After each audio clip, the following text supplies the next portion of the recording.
ایسا نہیں ہے۔ اگر ہماری سوچ اسلام ایمان کے موافق ہے تو وہ سوچ اچھی سوچ ہے، اور اگر ہماری سوچ اسلام ایمان کے خلاف ہے تو وہ خراب سوچ ہے۔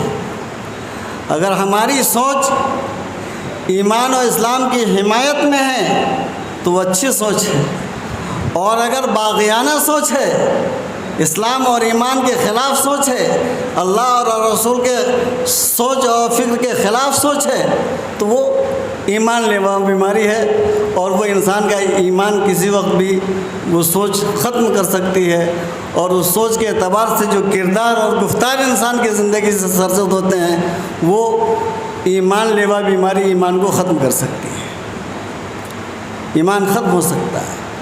جس طریقہ سے جان لیوا بیماری سے جان ختم ہو سکتی ہے، اسی طریقہ سے ایمان لیوا بیماری سے ایمان کا خاتمہ ہو سکتا ہے۔ اس لیے ضرورت اس بات کی ہے، جو سب سے اہم ذمہ داری ہے اور جو سب سے اہم بات ہے کہ ہم اپنے ایمان کی حفاظت کریں، ایمان نہ جانے دیں۔ جان جائے تو جائے مگر ایمان نہ جانے دیں، یہ ہر انسان کی ایمان والے کی ذمہ داری ہے۔ لیکن آج معاشرہ بگڑ چکا ہے، نہ چھوٹے کو چھوٹے ہونے کی تمیز ہے، اور نہ کسی چھوٹے کو چھوٹے ہونے کے اعتبار سے بڑوں سے کیسے گفتگو کرنا چاہیے اس کی کوئی تمیز ہے۔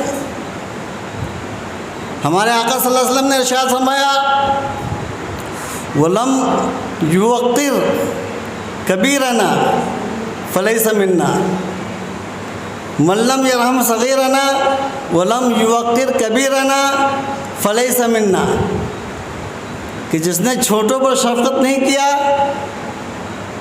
اور جس چھوٹے نے بڑے کا احترام نہیں کیا وہ ہم میں سے نہیں ہے، مسلمان ہی نہیں ہو۔ اور اس کے ساتھ ایک روایت میں ایک جز ہے کہ جس نے ہمارے علماؤں کی عزت نہیں کیا وہ بھی ہم میں سے نہیں ہے۔ آج کس کس بات کو بیان کیا جائے اور کس کس چیز کے تذکرے کیے جائیں، آج ایمان نہ ہونے کی وجہ سے دماغ سڑ چکا ہے، نظریں سڑ چکی ہیں، اور اچھی فکر کا خاتمہ ہو چکا ہے، اور اچھی فکر کی جگہ خراب فکر نے جگہ لے لی ہے۔ اس لیے انسان اپنے آپ کو کام کا سمجھتا رہے جب تک کہ وہ اسلامی اور ایمانی اعتبار سے اپنے آپ کو کمپلیٹ نہیں کرے گا، مکمل نہیں کرے گا، اس وقت تک کہ وہ کام کا نہیں ہو سکتا۔ آج جو سب سے زیادہ بڑی بیماری ہے وہ کفر اور شرک ہے، اور جب کفر اور شرک کی ہوائیں اتنی تیز چل رہی ہیں، آبادی کے اعتبار سے، سوچ کے اعتبار سے، محنت کے اعتبار سے اتنی تیز آندھی چل رہی ہے کفر و شرک کی، اور اگر اس میں ایمان والوں نے اپنی ذمہ داری کا جائزہ نہیں لیا، ایمان والوں نے اپنی خبر گیری نہ کی، تو ایک طرف ٹی وی کے جو نشریات ہیں، جو غلیظ نشریات ہیں، وہ ایمان پر حملہ کر رہے ہیں، اور ایک طرف جو کفر و شرک سے سنا ہوا معاشرہ ہے وہ ہم پر حملہ کر رہے ہیں۔ دوسری طرف سے مارکیٹ کے جو حالات ہیں، یہاں سے لے کر کے پوری دنیا تک کے، وہ ہم پر حملہ کر رہے ہیں، اس لیے کہ آج دنیا کا زیادہ تر نظام جن کا تعلق لا الہ الا اللہ محمد رسول اللہ سے نہیں ہے، ان کا کاروبار سودی نظام پر مشتمل ہے، اور یہ اتنا خطرناک نظام ہے کہ جو انسان اس کے اندر پھنس گیا سودی لین دین کے اندر، تو وہ تو اپنی صحت بھی برباد کرتا ہے، اپنے کاروبار کو بھی برباد کر لیتا ہے، اپنے گھر بار کو بھی نیلام کر لیتا ہے، اور ایمان کا تو کیا کہنا، ایمان تو کتنا کمزور ہو جاتا ہے اس شخص کا، اس کی کوئی انتہا نہیں۔ اس لیے میرے دوستوں، بزرگوں اور میرے عزیز بچوں، اس بڑھتی ہوئی بیماری میں ہماری ذمہ داری یہ ہے کہ ایمان کی آواز لگائیں، اسلام کی آواز لگائیں، نماز کی آواز لگائیں، دینی تعلیم کی آواز لگائیں، قرآن پاک پڑھنے کی آواز لگائیں، احادیث مبارکہ پڑھنے کی آواز لگائیں۔ یہ سب ہماری ذمہ داری ہے۔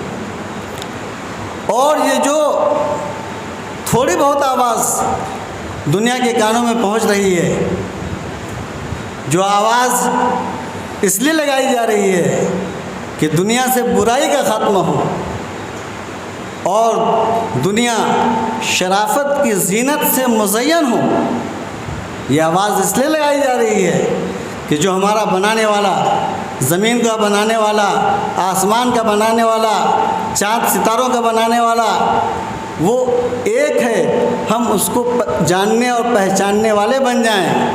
اور ظاہر سی بات ہے، کسی بھی چیز کو دیکھ کر کے آدمی خدا تک پہنچ سکتا ہے۔ اللہ کی بنائی ہوئی کسی بھی چیز کو دیکھ لے۔ دنیا میں کوئی ایسا انجینئر آج تک پیدا نہیں ہوا ہے جو ایک رنگ سے چند رنگ پیدا کر دے۔ مثال کے طور پر ایک ہرا رنگ ہے، اب اس ایک ہرے رنگ سے، صرف ایک کلر سے وہ چند کلر پیدا کر دے، دنیا میں کوئی ایسا انجینئر پیدا نہیں ہوا ہے۔ اور یہ ہمارے اللہ واحد کی کاریگری ہے کہ ہرے پتوں سے وہ لال پھول کو پیدا کرتا ہے، نیلے پھول کو پیدا کرتا ہے، پیلے پھول کو پیدا کرتا ہے، بعض ایسے پھول کو پیدا کرتا ہے جس کے اندر مختلف قسم کا کلر اور مختلف قسم کے رنگ اس پھول کے اندر موجود ہیں۔ ہر گیا ہے کیا زمین رویت، وحدہ لا شریک لہو گویت۔ جو بھی گھاس زمین سے اگتی ہے، جو بھی چیز زمین سے پیدا ہوتی ہے، پہلے جب وہ نکلتی ہے نا بیج سے، تو وہ ایک ہی ہوتی ہے، وہ ایک ہوتی ہے۔ آم کا بیج اگر آپ ڈالیں گے اور پودا نکلے گا شروع میں تو ایک نکلے گا، پھر اس کے بعد میں اس کے اندر ٹہنیاں ہوں گی۔ آپ کسی بھی چیز کی بیج ڈالیں گے، دھان کی بیج ڈالیں گے، گیہوں کی بیج ڈالیں گے، کسی بھی چیز کی بیج ڈالیں گے تو شروع میں اس میں سے ایک ہی جو چیز اگے گی، نکلے گی، وہ ایک ہوگی۔ چاہے گیہوں کے دانے سے نکلے، چنے کے دانے سے نکلے، کسی بھی دانے سے نکلے، ہر گیا ہے کیا زمین رویت، جو بھی گھاس زمین سے اگتی ہے، وحدہ لا شریک لہو گویت، وہ وحدہ لا شریک لہو کہتی ہے کہ اللہ ایک ہے، اس کا کوئی شریک نہیں۔ وہ وحدانیت کے ترانے گنگناتے ہوئے زمین کی ساری چیزیں نکلتی ہیں، اور یہ ساری چیزیں دیکھ کر اگر ہم خدا تک نہ پہنچیں تو یہ ہماری محرومی ہے۔ انسان چاند تک پہنچ گیا، چاند پر گھوم آیا، ابھی جو چاند پر گھوم رہی ہے وہ مشین ہے پلاسٹک، جو ہمارے ملک سے مشین بھیجی گئی ہے وہ پلاسٹک کی مشین ہے۔ اس سے پہلے انسان چاند پر جا کر کے گھوم کر کے آ چکا ہے، وہ امریکہ کا انسان تھا، امریکہ کا آدمی تھا جو آسمان پر گیا، مگر تھوڑی ہی دیر وہاں رہ کر کے واپس آیا۔ حدیث میں جو آتا ہے کہ اگر کوئی ایک وقت کی نماز کو جان بوجھ کر کے قضا کر دیتا ہے تو اس کو ایک حقوق جلنا پڑے گا،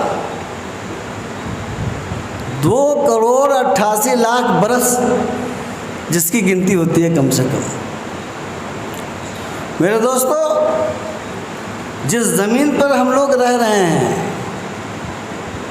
یہاں کا حساب الگ ہے، یہاں کے دن رات الگ ہیں، یہاں کے لمحات و ساعات الگ ہیں. یہی چاند کے اوپر جو مشین گئی ہے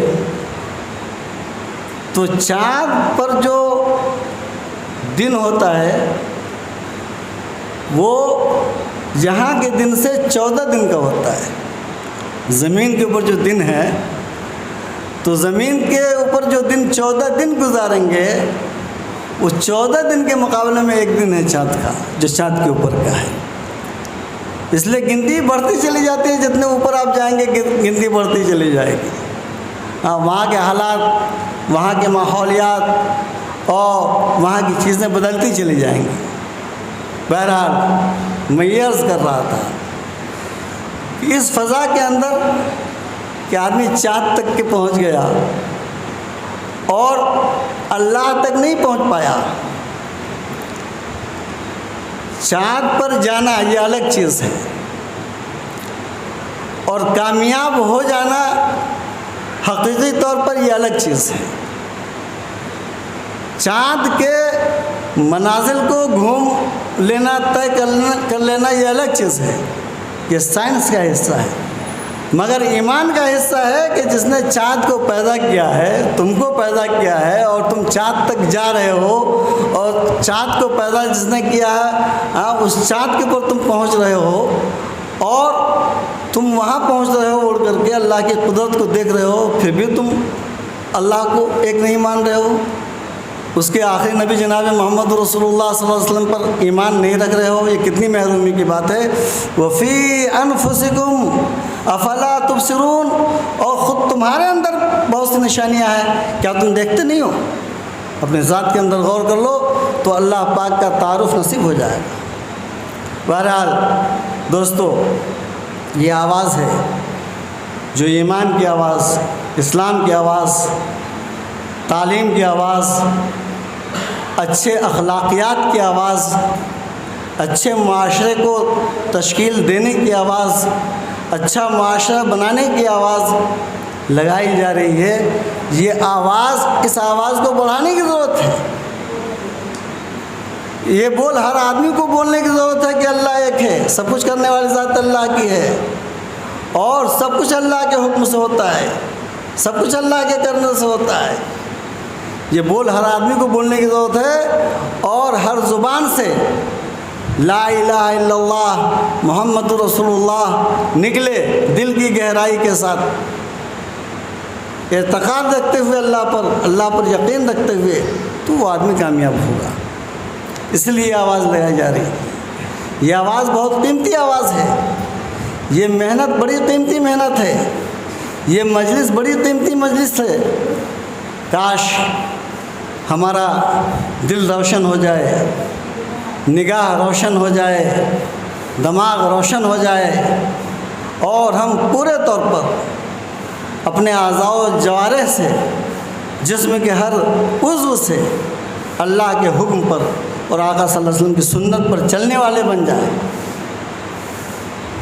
تب ہے مکمل کامیابی. میرے دوستو، جس نے ذرا سی توجہ کی، اپنے اوپر ذرا غور و فکر کیا،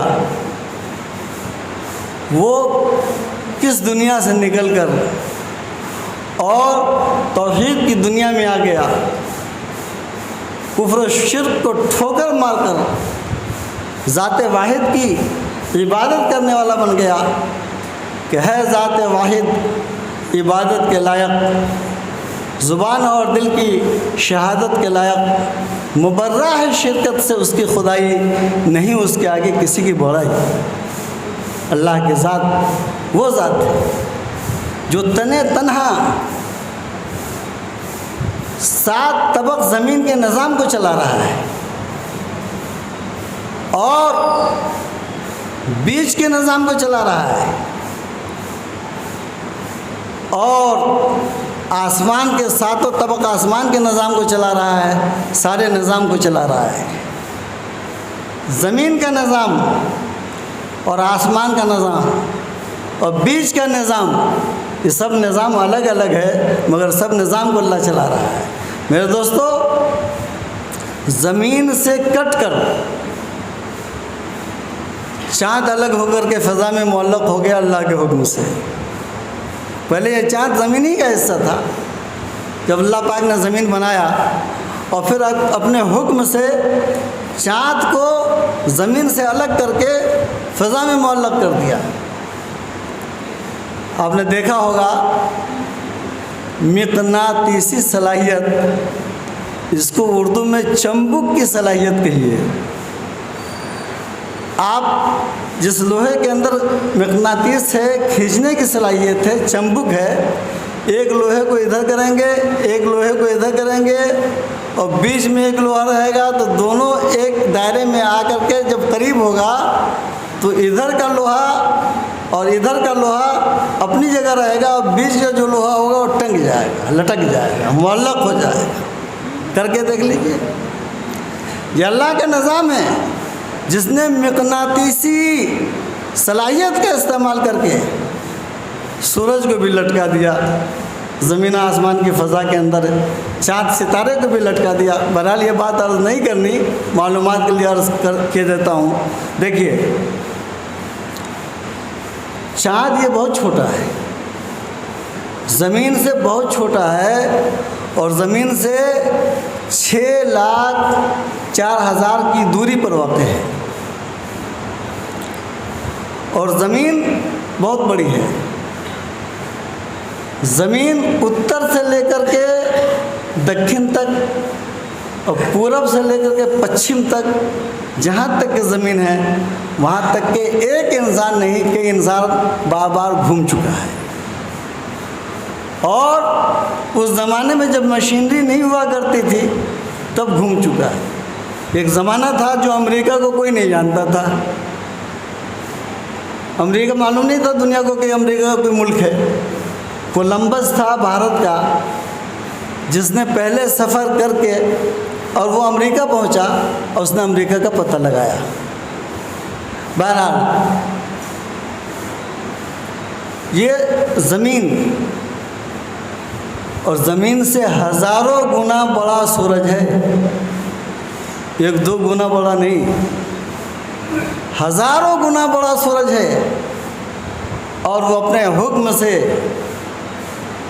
سورج کے نظام کو چلا رہا ہے، چاند کے نظام کو چلا رہا ہے، اور ستارے ہے کواکب کچھ نظر آتے ہیں، کچھ دیتے ہیں یہ بازیگروں کو دھوکہ کھلا۔ ستارہ بہت چھوٹا دکھتا ہے مگر یہ ستارہ سورج سے بھی بڑا ہے۔ یہ سائنس کی گفتگو کرنے کے لیے نہیں بیٹھا ہوں، میں تو یہ بتا رہا ہوں کہ جو اللہ اس چاند سورج ستارہ کے نظام کو اپنے حکم سے چلا رہا ہے، اگر وہ چاہے تو تمہاری گردن داب کر کے اپنے حکم کو نہیں بنوا سکتا، لیکن تم کو انسان بنایا ہے، اشرف المخلوقات بنایا ہے، سوچنے سمجھنے کی صلاحیت دی ہے، اس لیے آزادی دی ہے کہ دیکھو یہ ہے جنت کے راستے اور یہ ہے جہنم کے راستے۔ اللہ اور نبی آخر الزمان جناب محمد رسول اللہ صلی اللہ علیہ وسلم کے جو طریقہ اور جو راستہ ہے وہ جنت میں لے جانے والا ہے، اور جو دوسرے طریقے ہیں وہ جہنم میں لے جانے والے ہیں۔ اس لیے میں نے قرآن پاک کی جو ایک چھوٹے سے آیت کریمہ کی تلاوت کیا تھا، اس میں اللہ پاک نے ارشاد فرمایا، یا ایھا الذین آمنوا، اے ایمان والو تم اپنے ایمان پر ثابت قدم ہو جاؤ اور ڈٹ جاؤ۔ یہ ایمان بڑے کامیابی کی چیز ہے، اسی ایمان کو لے کے جینا ہے اور اسی ایمان کو لے کر کے مرنا ہے، اور اسی ایمان کی محنت کرنا ہے۔ جب ایمان زندگی میں آئے گا تب نیک عمل آئے گا، جب نیک عمل آئے گا تب پھر کامیابی ہر طرف سے ہمارے قدم کو چومے گی۔ یہ تمہیدی باتیں تھیں، دعا کیجیے کہ اللہ پاک ہم سب کو سچا پکا ایمان والا بنائے۔ آمین ثم آمین، وآخر دعوانا ان الحمد للہ رب العالمین۔